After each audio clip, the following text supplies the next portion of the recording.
नमस्कार दोस्तों, स्वागत है आप सभी का RP technical study YouTube channel में। तो दोस्तों, आज की इस वीडियो में अपन बात करेंगे टेक्निकल हेल्पर का प्रीवियस ईयर क्वेश्चन पेपर, जो कि 27 अगस्त 2018 का है, सेकंड शिफ्ट का। इससे पहले के सभी पेपर अपन पहले देख चुके हैं, जिनका लिंक आपको नीचे डिस्क्रिप्शन में मिल जाएगा, तो आप वहां से देख लेना अगर अभी तक नहीं देखे हो तो यह पेपर है 27 अगस्त 2018 सेकंड शिफ्ट वाला। तो चलिए शुरू करते हैं। पहला क्वेश्चन है, निम्न विद्युत धाराओं में से किसे मानव शरीर के लिए सबसे खतरनाक माना जाता है? इनमें से खतरनाक किसे माना जाता है? ऑप्शन दे रखा है 1 milli ampere, 25 milli ampere, 50 milli ampere, 10 milli ampere या 30 मिली एम्पियर। तो दोस्तों, करेक्ट आंसर क्या होगा? इनमें से किस विद्युत धारा को मानव शरीर के लिए खतरनाक माना जाता है? तो दोस्तों, इसका करेक्ट आंसर हो जाएगा option number C. Correct answer क्या हो जाएगा? Option number C. 50 milli ampere धारा को मानव शरीर के लिए खतरनाक माना जाता है, तो इसका करेक्ट आंसर हो जाएगा ऑप्शन नंबर सी। चलिए अगला क्वेश्चन। चलिए अगले क्वेश्चन का आंसर बताइए फटाफट से, क्या होगा? यदि किसी सर्किट में वोल्टेज घटाकर आधा और प्रतिरोध को दोगुना कर दिया जाता है, तो करंट क्या होगा? करंट क्या हो जाएगा अगर वोल्टेज को घटाकर क्या कर दिया जाए? आधा कर दिया जाए। वोल्टेज क्या कर दिया जाए? आधा कर दिया जाए। और प्रतिरोध को क्या कर दिया जाए? दोगुना कर दिया जाता है। तो करंट का मान क्या होगा? तो दोस्तों, इसका करेक्ट आंसर हो जाएगा 1/4 हो जाता है। करंट का मान क्या हो जाता है? 1/4 हो जाता है, अर्थात 1/4 हो जाता है। तो इसका करेक्ट आंसर हो जाएगा ऑप्शन नंबर ई। अगला क्वेश्चन। अगला क्वेश्चन दे रखा है, किसी श्रेणी सर्किट के सभी भागों में से निम्न में से कौन सी मात्राएं समान होती है? किसी सीरीज सर्किट में, किसी भी सीरीज सर्किट के सभी भागों में निम्न में से कौन सी मात्राएं समान होती है? ऑप्शन दे रखा है वोल्टेज, पावर, करंट, प्रतिरोध, पावर कारक। तो इनमें से कौन सा करेक्ट आंसर होगा? इंपॉर्टेंट क्वेश्चन है। तो दोस्तों, इसका करेक्ट आंसर हो जाएगा करंट होता है। क्या होता है? करंट, अर्थात करंट होता है आई बराबर I1 बराबर I2 बराबर I3, इस प्रकार से श्रेणी में होता है। तो सभी में समान होता है, सभी भागों में क्या होता है? समान होता है। अगला क्वेश्चन। दोस्तों, अगला क्वेश्चन दे रखा है, निम्न संबंधों में से कौन सा सही नहीं है? इनमें से सही नहीं है बताना है। पहला दे रखा है P बराबर V/R का स्क्वायर, बी दे रखा है I बराबर P/V, आई सी दे रखा है I बराबर √P/R, डी दे रखा है V बराबर √PR।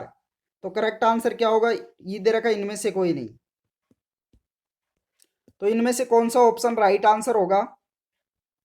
तो दोस्तों, इसका करेक्ट आंसर हो जाएगा ऑप्शन नंबर ये, P बराबर V/R का स्क्वायर। ये क्या है? गलत है, इनमें से गलत है। जबकि ये सभी सूत्र क्या है? ये तीनों सूत्र सही है, जबकि यह गलत है। ये क्या है? गलत है। तो इसका करेक्ट आंसर हो जाएगा ऑप्शन नंबर ये। अगला क्वेश्चन।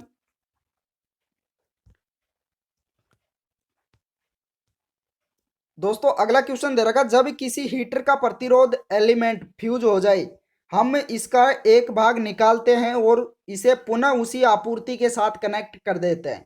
हीटर द्वारा ली गई ऊर्जा क्या होगी? बढ़ेगी, घटेगी, समान रहेगी? इनपुट वोल्टेज 90 डिग्री तक लैग करेगा या इनमें से कोई नहीं? तो फटाफट से कमेंट करके बताइए कि इसका राइट आंसर क्या होगा। जब किसी हीटर का प्रतिरोध एलिमेंट जल जाता है, फ्यूज हो जाता है, तो इसके एक भाग को निकालते हैं और इसे पुनः उसी आपूर्ति के साथ कनेक्ट कर देते हैं, तो हीटर द्वारा ली गई ऊर्जा क्या होगी? इंपॉर्टेंट क्वेश्चन है। तो दोस्तों, इसका करेक्ट आंसर हो जाएगा ऊर्जा बढ़ जाएगी। क्या हो जाएगी? ऊर्जा बढ़ जाएगी। तो करेक्ट आंसर हो जाएगा ऑप्शन नंबर ये। अगला क्वेश्चन दे रखा है, एक 200 वाट 250 वोल्टेज लैंप का प्रतिरोध क्या होगा? एक 200 वाट 250 वोल्टेज लैंप का प्रतिरोध क्या होगा? तो आपको प्रतिरोध ज्ञात करके बताना है। फटाफट से बताइए कि प्रतिरोध कितना होगा। आर ज्ञात करके बताना है। आपको दे रखा है पी दे रखा है, व वी दे रखा है, पावर व वोल्टेज दे रखा है। तो फटाफट से कमेंट करके बताइए कि इसका राइट आंसर क्या होगा। तो दोस्तों, इसके लिए फॉर्मूला होगा आर बराबर पी वी का स्क्वायर बटे पी। क्या होगा? वी का स्क्वायर बटे पी। तो वी कितना दे रखा है? 250 वोल्टेज गुणा 250 बटे 200। 20 से 20 कैंसिल हो जाएगा, बचेगा क्या? 25 गुणा 25 बटे 2, अर्थात 25 और 25 को गुणा करेंगे तो कितना आ जाएगा? 625 बटे 2। आधा करेंगे तो कितना आ जाएगा? 625 में 2 का भाग देंगे तो कितना आ जाएगा? 312.5। करेक्ट आंसर हो जाएगा ऑप्शन नंबर ई। अगला क्वेश्चन। दोस्तों, अगला क्वेश्चन है, 400 वाट के बल्ब 200 वोल्टेज की सप्लाई लाइन से समानांतर क्रम में जुड़े हुए हैं। अगर एक बल्ब फ्यूज हो जाता है तो क्या होगा? 400 वाट के, कितने वाट के? 100 वाट का एक बल्ब है तो 4 बल्ब है और 200 वोल्टेज की सप्लाई पर जुड़े हुए हैं। कितनी वोल्टेज पर? 200 वोल्टेज की सप्लाई लाइन पर समानांतर क्रम में जुड़े हुए हैं। अगर उनमें से एक बल्ब फ्यूज हो जाता है, एक बल्ब क्या हो जाता है? फ्यूज हो जाता है तो क्या होगा? ऑप्शन दे रखा है कोई बल्ब रोशनी नहीं देगा, बी दे रखा है सभी 4 बल्ब रोशनी देंगे, सी दे रखा है शेष 3 बल्ब रोशनी देंगे, डी दे रखा है केवल 2 बल्ब रोशनी देंगे, ई दे रखा है इनमें से कोई नहीं। तो फटाफट से क्या बताइए इसका करेक्ट आंसर क्या होगा जब समानांतर क्रम में जुड़े हुए हैं? किस में जुड़े हुए हैं? समानांतर क्रम में जुड़े हुए हैं। तो दोस्तों इसका करेक्ट आंसर हो जाएगा ऑप्शन नंबर सी। क्या हो जाएगा? शेष 3 बल्ब रोशनी देंगे, क्योंकि वह समानांतर क्रम में जुड़े हुए हैं तो सभी में वोल्टेज की सप्लाई होती रहेगी। क्या होती रहेगी? वोल्टेज सभी में समान जाता रहेगा तो 3 बल्ब क्या होंगे? सभी जलेंगे। तीनों बल्ब क्या होंगे? तीनों बल्ब रोशनी देंगे, जबकि एक बल्ब रोशनी नहीं देगा जो फ्यूज हो गया है। तो इसका करेक्ट आंसर हो जाएगा शेष 3 बल्ब रोशनी देंगे। तो राइट आंसर हो जाएगा ऑप्शन नंबर सी। अगला क्वेश्चन है,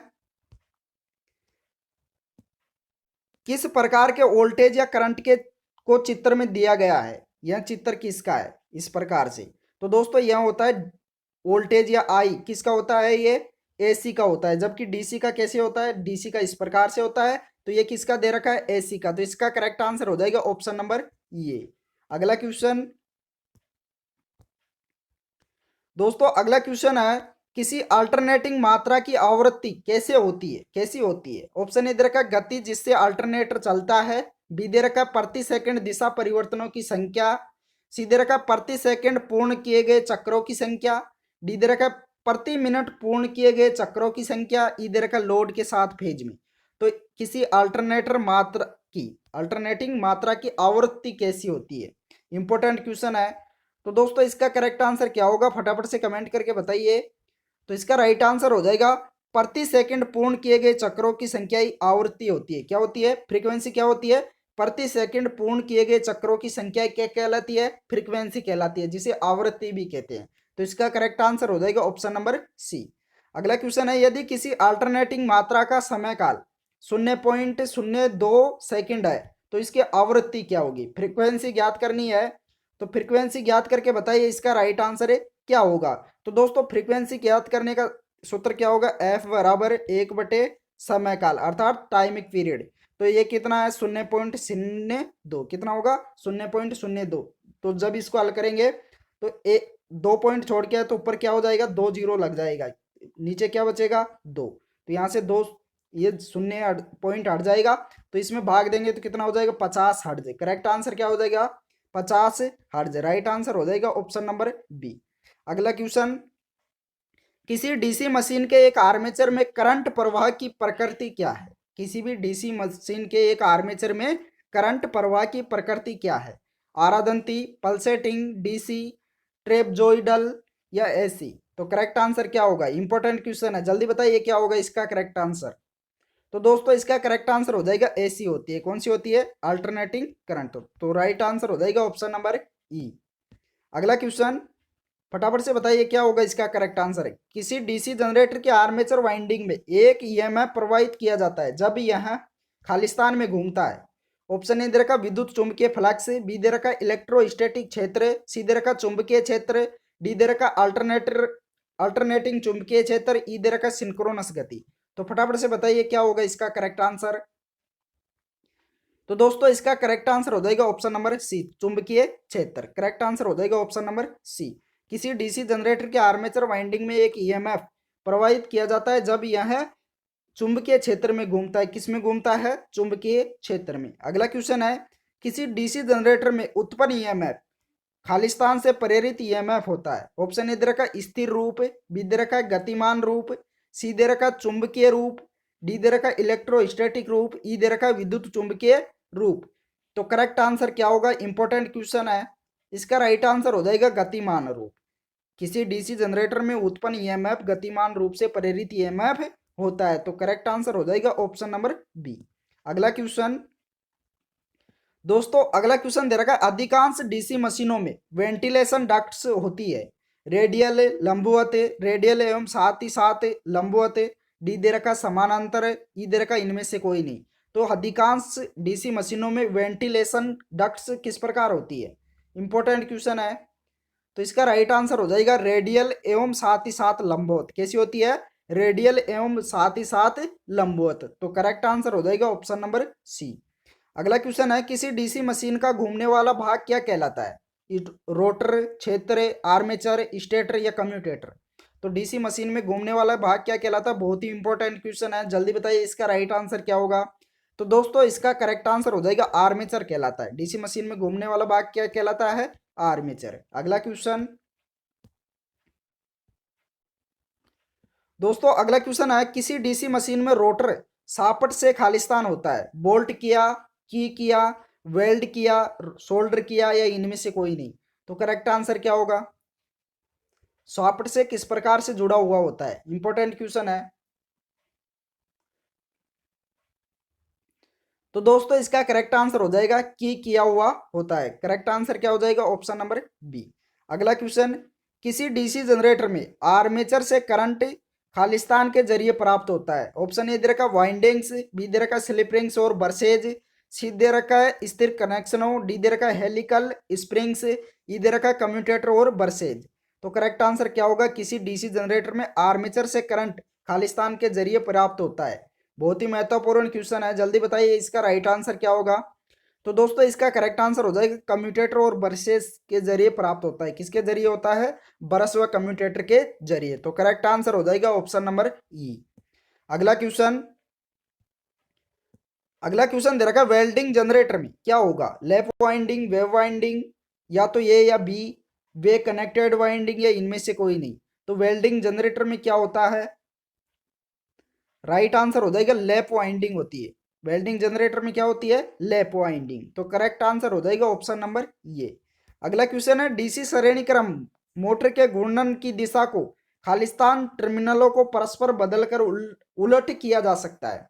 आपूर्ति, आर्मेचर, क्षेत्र, इनपुट, या तो बी या सी। तो करेक्ट आंसर क्या होगा, बहुत ही महत्वपूर्ण क्वेश्चन है। तो दोस्तों इसका करेक्ट आंसर हो जाएगा आर्मेचर या क्षेत्र। इनमें दोनों में से एक को पलटकर इसकी दिशा को बदला जा सकता है, घूर्णन दिशा को बदला जा सकता है। तो इसका करेक्ट आंसर हो जाएगा या तो बी या सी। राइट आंसर हो जाएगा ऑप्शन नंबर ई। अगला क्वेश्चन दोस्तों, अगला क्वेश्चन दे रखा है, एक मेगा ओम प्रतिरोध किसके बराबर होता है, एक मेगा ओम किसके बराबर होता है। तो दोस्तों एक मेगा ओम होता है इनमें से ऑप्शनों में, अर्थात मेगा का मतलब क्या होता है, 10⁻6। तो यहाँ इसमें 5 दे रखा है, तो 10 ये नहीं होगा, 1000 वो प्लस में के है, तो ये हो जाएगा। करेक्ट आंसर क्या हो जाएगा, 1000 किलो ओम। क्या हो जाएगा, 1000 किलो ओम। तो करेक्ट आंसर हो जाएगा ऑप्शन नंबर बी। अगला क्वेश्चन दोस्तों, अगला क्वेश्चन दे रखा है, ट्रांसफार्मर एक उपकरण है जो खालिस्तान के लिए उपयोग किया जाता है। ऑप्शन ए दे रखा है एसी और डीसी में परिवर्तित करने के लिए, बी दे रखा है डीसी को एसी में परिवर्तित करने के लिए, सी दे रखा है किसी बिना किसी प्रत्यक्ष कनेक्शन के एक परिपथ से दूसरे परिपथ में विद्युत ऊर्जा का रूपांतरण करने के लिए, डी दे रखा है अप्लाइड एसी की आवृत्ति को परिवर्तित करने के लिए, ई दे रखा है आउटपुट के परिमाण को परिवर्तित करने के लिए। तो करेक्ट आंसर क्या होगा, ट्रांसफार्मर एक उपकरण है जो किसके लिए उपयोग किया जाता है। बहुत ही महत्वपूर्ण क्वेश्चन है, जल्दी बताओ इसका राइट आंसर क्या होगा। तो दोस्तों इसका करेक्ट आंसर हो जाएगा ऑप्शन नंबर सी, बिना किसी प्रत्यक्ष कनेक्शन के एक समय से एक परिपथ से दूसरे परिपथ में विद्युत ऊर्जा का रूपांतरण करने के लिए इसका उपयोग किया जाता है ट्रांसफार्मर का। तो करेक्ट आंसर हो जाएगा ऑप्शन नंबर सी। चलिए अगला क्वेश्चन दोस्तों, अगला क्वेश्चन दे रखा है, एक ट्रांसफार्मर में जिस वक्र को विद्युत ऊर्जा प्रदान की जाती है उसे क्या कहा जाता है, द्वितीयक वक्र, संकेंद्रीय वक्र, प्राथमिक वक्र, सहायक वक्र या सर्पिल वक्र। तो करेक्ट आंसर क्या होगा, एक ट्रांसफार्मर में जिस वक्र को विद्युत ऊर्जा प्रदान की जाती है उसे क्या कहा जाता है, इंपॉर्टेंट क्वेश्चन है। तो दोस्तों इसका करेक्ट आंसर हो जाएगा प्राथमिक वक्र। क्या कहा जाता है, प्राथमिक वक्र। अगला क्वेश्चन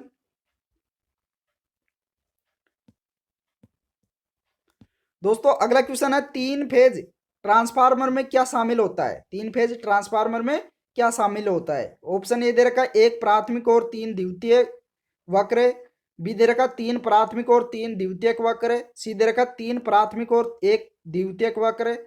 डी दे रखा 3 प्राथमिक और 2 द्वितीयक वक्र है। ई दे रखा 2 प्राथमिक वक्र और 2 द्वितीयक वक्र। तो 3 फेज ट्रांसफार्मर में क्या शामिल होता है, बहुत ही इंपॉर्टेंट क्वेश्चन है। तो राइट आंसर क्या होगा? तो दोस्तों इसका करेक्ट आंसर हो जाएगा 3 प्राथमिक और 3 द्वितीयक वक्र होते हैं। क्या होते हैं? 3 प्राथमिक और 3 द्वितीयक वक्र होते हैं। तो करेक्ट आंसर हो जाएगा ऑप्शन नंबर बी। चलिए अगला क्वेश्चन। दोस्तों अगला क्वेश्चन है, एक ट्रांसफार्मर में द्वितीयक वक्र में प्रेरित वोल्टेज खालिस्तान होता है। ऑप्शन इधर का प्राथमिक वोल्टेज के साथ फेज में या तो फेज से 90 डिग्री से बाहर। बी दे रखा प्राथमिक वोल्टेज के साथ 180 डिग्री फेज से बाहर। सी दे रखा प्राथमिक वोल्टेज के साथ फेज में। डी दे रखा इनपुट वोल्टेज के समान। ई दे रखा इनमें से कोई नहीं। तो दोस्तों इसका करेक्ट आंसर क्या होगा? इसका करेक्ट आंसर हो जाएगा प्राथमिक वोल्टेज के साथ 180 डिग्री फेज से बाहर। करेक्ट आंसर क्या होगा? Option number B. चलिए अगला क्वेश्चन, 3 फेज की आपूर्ति के किसी भी 2 फेजों के बीच फेज अंतर क्या होता है?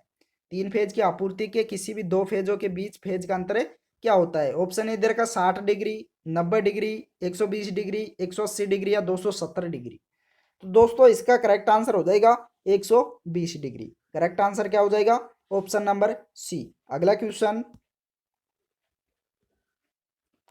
दोस्तों अगला क्वेश्चन दे रखा है, एक ट्रांसफार्मर में संरक्षक का क्या कार्य है? ऑप्शन ए दे रखा टैंक में नमी के प्रवाह को रोकना। बी दे रखा टैंक में वायु के प्रवाह को रोकना। सी दे रखा बाहरी वायु के संपर्क में आए बिना तेल के विस्तार और संकुचन का ध्यान रखना। डी दे रखा शक्ति कारक में सुधार करना। ई दे रखा लोड पर आउटपुट बढ़ाना। तो दोस्तों इसका राइट आंसर क्या होगा, फटाफट से कमेंट करके बताइए। सभी दोस्तों से रिक्वेस्ट है कि एक बार वीडियो को शेयर भी कर दीजिए, फटाफट से सभी ग्रुपों में शेयर कर दीजिए। तो दोस्तों इसका राइट आंसर हो जाएगा संरक्षक का कार्य होता है बाहरी वायु के संपर्क में आए बिना तेल के विस्तार का संकुचन का ध्यान रखना। तो राइट आंसर हो जाएगा ऑप्शन नंबर सी। अगला क्वेश्चन दे रखा है, हमें 5 ±5% सहनशीलता के साथ 47 किलो ओम के मान वाले प्रतिरोधक की आवश्यकता है। इस प्रतिरोधक पर रंग बैंड का अनुक्रम क्या होगा? आपको जो प्रतिरोधकों की सारणी दे रखी है उसके आधार पर इसको देखना है। तो 47 किलो ओम व 5% सहनशीलता के साथ इसको ज्ञात करना होगा। उसमें देखना होगा इसका मान कितना आएगा। तो इसका राइट आंसर हो जाएगा पीला, बैंगनी, नारंगी और सुनहरा। सुनहरा का कितना होता है? ±5% है। तो इसका राइट आंसर हो जाएगा ऑप्शन नंबर ई। अगला क्वेश्चन। अगला क्वेश्चन दे रखा है, एक चुंबकीय संपर्क खालिस्तान द्वारा संचालित किया जाता है। कुंडली, योक, स्विच के संपर्क, आर्मेचर या एक स्विच। तो इसका करेक्ट आंसर क्या होगा? इसका करेक्ट आंसर हो जाएगा कुंडली। करेक्ट आंसर क्या होगा? ऑप्शन नंबर ये। अगला क्वेश्चन। दोस्तों अगला क्वेश्चन दे रखा है, यदि एक 3 फेज वाली मोटर केवल 2 फेज के साथ संचालित होती है तो इसे सिंगल फेजिंग कहा जाता है। इससे अंततः मोटर क्या होगी? ऑप्शन इधर का जल जाएगी, कोई लोड नहीं लेगी, 3 गुना गति से चलेगी, दक्षता पूर्वक नहीं चलेगी या रुक जाएगी। तो फटाफट से बताइए क्या होगा इसका करेक्ट आंसर।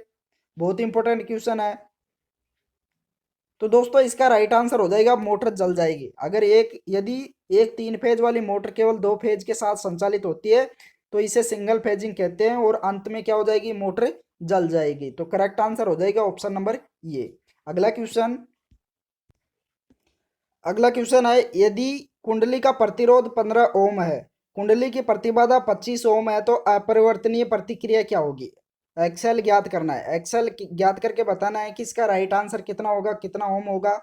तो दोस्तों एक्सेल ज्ञात करने का फॉर्मूला क्या होगा? अंडर रूट जेड का स्क्वायर अर्थात इम्पीडेंस का स्क्वायर माइनस प्रतिरोध का स्क्वायर।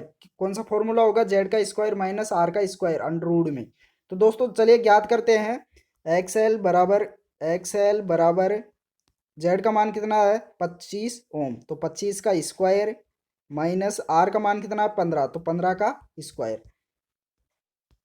25 का कितना होगा? 625 माइनस 15 का कितना होगा? 225। तो 625 में से 225 निकालेंगे तो कितना हो जाएगा? 400। तो 400 का अंडर रूट। एक्सएल बराबर कितना होगा? 400 का अंडर रूट। तो जब इसको अंडर रूट हटाएंगे तो कितना आ जाएगा? 20 ओम। करेक्ट आंसर क्या हो जाएगा? 20 ओम। तो इसका राइट आंसर हो जाएगा ऑप्शन नंबर बी। अगला क्वेश्चन। दोस्तों अगला क्वेश्चन दे रखा है, नो लोड क्वाइल के साथ एक ऑन ऑफ स्विच को क्या कहा जाता है? ऑप्शन ए दे रखा चुंबकीय स्टार्टर, बी दे रखा मैनुअल स्टार्टर, सी दे रखा रिवर्सिंग स्टार्टर, डी दे रखा संयोजन स्टार्टर, ई दे रखा तापीय स्टार्टर। तो नो वोल्ट क्वाइल के साथ एक ऑन ऑफ स्विच को क्या कहा जाता है? बहुत ही महत्वपूर्ण क्वेश्चन है, फटाफट से बताइए इसका राइट आंसर क्या होगा, जल्दी जल्दी बताओ। तो दोस्तों इसका करेक्ट आंसर हो जाएगा चुंबकीय स्टार्टर। करेक्ट आंसर क्या होगा? ऑप्शन नंबर ये। अगला क्वेश्चन है, एसी 9 वोल्ट कुंडली के आर्मेचर से लगातार चींची की आवाज खालिस्तान को इंगित करती है। ऑप्शन ए दे रखा कुंडली में लघु परिपथ, बी दे रखा कुंडली में खुला परिपथ, सी दे रखा शेडेड रिंग में लघु परिपथ, डी दे रखा शेडेड रिंग में खुला परिपथ, ई दे रखा भार में खुला परिपथ। तो करेक्ट आंसर क्या होगा? एसी नो लोड कुंडली के आर्मेचर से लगातार चींची की आवाज किसको इंगित करती है? बहुत ही महत्वपूर्ण क्वेश्चन है। तो दोस्तों इसका राइट आंसर हो जाएगा कुंडली में लघु परिपथ। करेक्ट आंसर क्या हो जाएगा? ऑप्शन नंबर ये।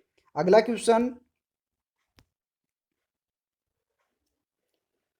दोस्तों, अगला क्वेश्चन दे रखा है, एक 3 फेज इंडक्शन मोटर अधिकतम निर्धारित बलागुण विकसित करने वाले एक भार पर परिचालित हो रही है। क्या होता है जब मोटर के परिचालन के दौरान बाहरी मेंस विद्युत में से एक बाधित हो जाती है?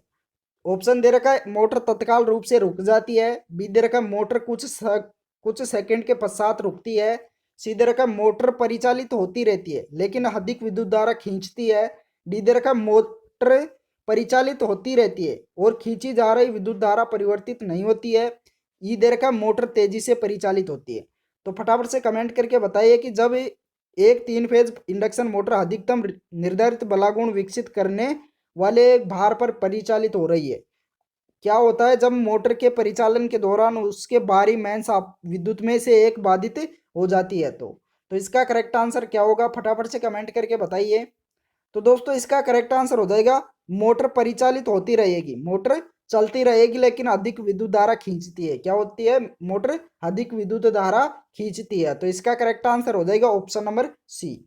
अगला क्वेश्चन है, डीओएल प्रारंभ के माध्यम से प्रारंभ होती 3 HP 3 फेज 415 वोल्टेज 50 हर्ज स्क्विरल केज इंडक्शन मोटर के लिए बैकअप फ्यूज श्रेणी क्या होगी? बैकअप फ्यूज श्रेणी क्या होगी 3 HP की मोटर के लिए, 3 फेज वाली मोटर के लिए?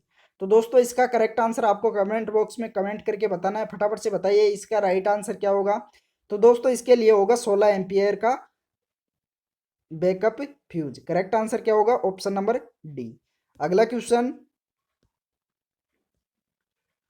दोस्तों, अगला क्वेश्चन है, समानांतर एसी परिपथ में शक्ति घटक को खालिस्तान सूत्र द्वारा निर्धारित किया जा सकता है। समानांतर एसी सर्किट में पावर फैक्टर को किसके द्वारा निर्धारित किया जाता है? तो दोस्तों इसका करेक्ट आंसर क्या होगा? फटाफट से कमेंट करके बताइए। तो इसका करेक्ट आंसर हो जाएगा option number B, cos five बराबर जी बटे वाई। करेक्ट आंसर क्या होगा? Option number B. अगला क्वेश्चन दोस्तों, अगला क्वेश्चन दे रखा है, बैकअप फ्यूज का उद्देश्य खालिस्तान के विरुद्ध सुरक्षा प्रदान करना है। किसके विरुद्ध सुरक्षा प्रदान करना होता है बैकअप फ्यूज का? ऑप्शन ए दे रखा है खुला परिपथ, बी दे रखा भार में परिवर्तन, सी दे रखा उच्च वोल्टता, डी दे रखा लघु परिपथ, ई दे रखा कम वोल्टता। तो करेक्ट क्या होगा? तो दोस्तों इसका करेक्ट आंसर हो जाएगा बैकअप फ्यूज का उद्देश्य होता है लघु परिपथ के विरुद्ध सुरक्षा प्रदान करना। राइट आंसर हो जाएगा ऑप्शन नंबर डी। अगला क्वेश्चन है, मोटर परिपथ में विद्युत अति बार सुरक्षा का उद्देश्य मोटर की खालिस्तान से सुरक्षा करना है। ऑप्शन ए दे रखा अनवरत अति विद्युत धाराएं, बी दे रखा भू रिसाव विद्युत धाराएं, सी दे रखा अनवरत अति वोल्टता, डी दे रखा लघु परिपथ, ई दे रखा उच्च निविष्ट वोल्टता। तो करेक्ट आंसर क्या होगा? तो दोस्तों इसका करेक्ट आंसर हो जाएगा अनवरत अति विद्युत धाराएं। करेक्ट आंसर क्या होगा? ऑप्शन नंबर ये। अगला क्वेश्चन दोस्तों, अगला क्वेश्चन दे रखा है, यदि एक परिचालक 3 फेज इंडक्शन मोटर के प्रारंभक बटन दबाता है और मोटर गुंजन की आवाज तो प्रारंभ करती है लेकिन परिचालित नहीं होती है, तो संभावित समस्या क्या है? एक 3 फेज इंडक्शन मोटर को स्टार्टर द्वारा स्टार्ट किया जाता है, तो मोटर गुंजन की आवाज तो करती है लेकिन वह स्टार्ट नहीं होती है, तो इसका संभावित कारण क्या है? ऑप्शन ए दे रखा है एक फ्यूज उड़ गया है और मोटर सिंगल फेजिंग है। बी दे रखा है अति बार ट्रिप स्विच को फिर से स्थापित करने की आवश्यकता है। सी दे रखा है सहायक संपर्क शॉर्ट है। डी दे रखा है एक कला भूग्रस्त है। ई दे रखा है मोटर अति उत्तेजित है। तो करेक्ट आंसर क्या होगा? बहुत इंपॉर्टेंट क्वेश्चन है। तो दोस्तों इसका करेक्ट आंसर हो जाएगा एक फ्यूज उड़ गया है और मोटर सिंगल फेजिंग है। करेक्ट आंसर क्या होगा? ऑप्शन नंबर ये। अगला क्वेश्चन दोस्तों, अगला क्वेश्चन है 35 SWG तांबा तार के उचित फ्यूज विद्युत धारा क्या है? 35 SWG के तांबे की तार की उचित फ्यूज विद्युत धारा क्या है? ऑप्शन दे रखा है 5 ampere, 8 ampere, 10 ampere, 20 ampere, 25 ampere. तो राइट आंसर हो जाएगा 5 एम्पियर। करेक्ट आंसर क्या होगा? ऑप्शन नंबर ये। अगला क्वेश्चन दोस्तों, अगला क्वेश्चन दे रखा है एक रेडियो अभिग्राही में हम ट्यूनिंग नियंत्रण को घुमाने के द्वारा किसी भी वांछित स्टेशन को ट्यून कर सकते हैं। ऐसा करके हम खालिस्तान परिवर्तित करते हैं। ऑप्शन ए दे रखा प्रतिरोध, बी दे रखा है प्रेरकता, सी दे रखा धारिता, डी दे रखा केवल सुई की स्थिति जो विशिष्ट स्टेशन को इंगित करती है, ई दे रखा ओल्टता। तो करेक्ट आंसर क्या होगा? तो दोस्तों इसका करेक्ट आंसर हो जाएगा धारिता। करेक्ट आंसर क्या हो जाएगा? Option number C. अगला क्वेश्चन है एक संधारित्र पर रेटिंग 25 माइक्रोफेरेड 12 वोल्ट दी जाती है तो इसके सिरों के समीप प्लस चिन्ह भी लिखा जाता है, तो संधारित्र कौन सा है? Mica capacitor, ceramic capacitor, polycarbonic capacitor, paper capacitor या इन सब। तो करेक्ट आंसर क्या होगा? तो दोस्तों इसका करेक्ट आंसर हो जाएगा पॉलीकार्बोनेट कैपेसिटर। करेक्ट आंसर हो जाएगा ऑप्शन नंबर सी। दोस्तों अगला क्वेश्चन है पावर कंट्रोल सर्किट में एससीआर क्यों इस्तेमाल किया जाता है? सिलिकॉन कंट्रोल रेक्टिफायर क्यों इस्तेमाल किया जाता है पावर कंट्रोल सर्किट में? ऑप्शन ए दे रखा है यह एक सेमीकंडक्टर डिवाइस है, बी दे रखा है इसका आकार छोटा होता है, सी दे रखा है एक छोटा गेट करंट एक बड़े लोड वाले करंट की स्विचिंग को नियंत्रित कर सकता है, डी दे रखा है यह कम बिजली खर्च करता है, ई दे रखा है इनमें 3 जंक्शन होते हैं। तो करेक्ट आंसर क्या होगा? पावर कंट्रोल सर्किट में सिलिकॉन कंट्रोल रेक्टिफायर का इस्तेमाल क्यों किया जाता है? बहुत ही महत्वपूर्ण क्वेश्चन है, तो फटाफट से कमेंट करके बताइए कि इसका राइट आंसर कौन सा होगा। बहुत ही महत्वपूर्ण क्वेश्चन है। तो दोस्तों इसका राइट आंसर हो जाएगा एक छोटा गेट करंट एक बड़े लोड वाले करंट की स्विचिंग को नियंत्रित कर सकता है, इसलिए पावर कंट्रोल सर्किट में एससीआर का इस्तेमाल किया जाता है। तो राइट आंसर हो जाएगा ऑप्शन नंबर सी। अगला क्वेश्चन दे रखा है क्रोबार प्रोटेक्शन यूनिट का इस्तेमाल किसके लिए किया जाता है? क्रोबार प्रोटेक्शन यूनिट होती है उसका इस्तेमाल किसके लिए किया जाता है? ऑप्शन ए दे रखा ज्यादा वोल्टेज को रोकने के लिए, बी दे रखा संगठकों में तापीय प्रभाव को रोकने के लिए, सी दे रखा शॉर्ट सर्किट करंट का प्रवाह रोकने के लिए, डी दे रखा सेमीकंडक्टर को अत्यधिक गर्म होने से रोकने के लिए, ई दे रखा ओवरलोड के विरुद्ध लोड की रक्षा करने के लिए। तो राइट आंसर क्या होगा? बहुत इंपॉर्टेंट क्वेश्चन है। तो दोस्तों इसका करेक्ट आंसर हो जाएगा ओवरलोड के विरुद्ध लोड की रक्षा करने के लिए क्रोबार प्रोटेक्शन यूनिट का इस्तेमाल किया जाता है। राइट आंसर हो जाएगा ऑप्शन नंबर ई। अगला क्वेश्चन दोस्तों, अगला क्वेश्चन दे रखा पावर एम्पलीफायर के रूप में इस्तेमाल होने वाले ट्रांजिस्टर आमतौर पर धातु की प्लेट पर लगाए जाते हैं ताकि ऑप्शन ए दे रखा उनकी चालकता में सुधार किया जा सके, बी दे रखा उन्हें अतिरिक्त सपोर्ट दिया जा सके, सी दे रखा कम काम करने के दौरान उनमें उत्पन्न हुई उस अत्यधिक उष्मा को रेडिएट किया जा सके, डी दे रखा उनका प्रदर्शन सुधारा जा सके, ई दे रखा उनकी धारिता बढ़ाई जा सके। तो पावर एम्पलीफायर के रूप में इस्तेमाल होने वाले ट्रांजिस्टर आमतौर पर धातु की प्लेट पर क्यों लगाए जाते हैं? इंपॉर्टेंट क्वेश्चन है, फटाफट से कमेंट करके बताइए। तो दोस्तों इसका करेक्ट आंसर हो जाएगा काम करने के दौरान उनमें उत्पन्न हुई अत्यधिक उष्मा को रेडिएट किया जा सके, इसलिए ट्रांजिस्टर पर आमतौर पर धातु की प्लेट पर लगाए जाते हैं। ट्रांजिस्टर किस पर लगाए जाते हैं? धातु की प्लेट पर। तो करेक्ट आंसर हो जाएगा ऑप्शन नंबर सी। अगला क्वेश्चन है ट्रांजिस्टर के अंकन में पहला अक्षर इसकी खालिस्तान को दर्शाता है और दूसरा अक्षर खालिस्तान को इंगित करता है, तो इनमें से कौन सा होगा? ऑप्शन ए दे रखा है पहला इसका पहला अक्षर इसकी सामग्री को दर्शाता है और दूसरा अक्षर प्रयोग को दर्शाता है, बी दे रखा प्रयोग सामग्री, सी दे रखा सामग्री वोल्टेज रेटिंग, डी दे रखा voltage rating current rating, D E दे रखा मॉडल व वोल्टेज। तो करेक्ट आंसर क्या होगा? बहुत ही इंपॉर्टेंट क्वेश्चन है, जल्दी बताइए इसका राइट आंसर क्या होगा। इन खालिस्तान को भरना है। तो फटाफट से भर के बताइए इसका राइट आंसर क्या होगा। तो दोस्तों इसका करेक्ट आंसर क्या हो जाएगा, ट्रांजिस्टर के अंकन में पहला अक्षर इसकी सामग्री को दर्शाता है, किसको दर्शाता है, सामग्री को, और दूसरा अक्षर प्रयोग को इंगित करता है। तो करेक्ट आंसर क्या हो जाएगा, ऑप्शन नंबर ये। अगला क्वेश्चन है, डायोड के कार्य की तुलना किसके कार्य से की जा सकती है, फ्यूज के, रिले के, कॉइल के, स्विच के या रेजिस्टेंस के। तो किसके कार्य से की जा सकती है डायोड की तुलना, डायोड के कार्य की तुलना किससे की जा सकती है, इंपॉर्टेंट क्वेश्चन है। तो दोस्तों इसका करेक्ट आंसर हो जाएगा स्विच से की जा सकती है, इसकी कार्य की तुलना किससे की जा सकती है, स्विच से। तो करेक्ट आंसर हो जाएगा ऑप्शन नंबर डी। अगला क्वेश्चन, दोस्तों अगला क्वेश्चन है, डायोड बी वाई 127 में बी का मतलब और वाई का मतलब क्या होता है, बी का मतलब और वाई का मतलब क्या होता है। ऑप्शन ए दे रखा जर्मेनियम रेक्टिफायर, बी दे रखा सिलिकॉन रेक्टिफायर, सी दे रखा जर्मेनियम सिग्नल डिटेक्टर, डी दे रखा सिलिकॉन सिग्नल डिटेक्टर, ई दे रखा एल्यूमिनियम इन्वर्टर। तो करेक्ट आंसर क्या होगा, बी का मतलब और वाई का मतलब बताना है। तो फटाफट से बताइए इसका राइट आंसर क्या होगा, बहुत इंपॉर्टेंट क्वेश्चन है। तो दोस्तों इसका करेक्ट आंसर हो जाएगा ऑप्शन नंबर बी, बी का मतलब होता है सिलिकॉन और वाई का मतलब होता है रेक्टिफायर। तो करेक्ट आंसर हो जाएगा ऑप्शन नंबर बी। तो दोस्तों इस वीडियो में इतना ही, वीडियो पसंद आया हो तो लाइक कर दीजिए और अपने दोस्तों को भी शेयर कर दीजिए। जिस दोस्त ने भी अभी तक भी चैनल को सब्सक्राइब नहीं किया है वो सभी दोस्त चैनल को सब्सक्राइब भी कर लीजिए, साथ में ऑल नोटिफिकेशन बेल को भी ऑन कर लीजिए। Thank you.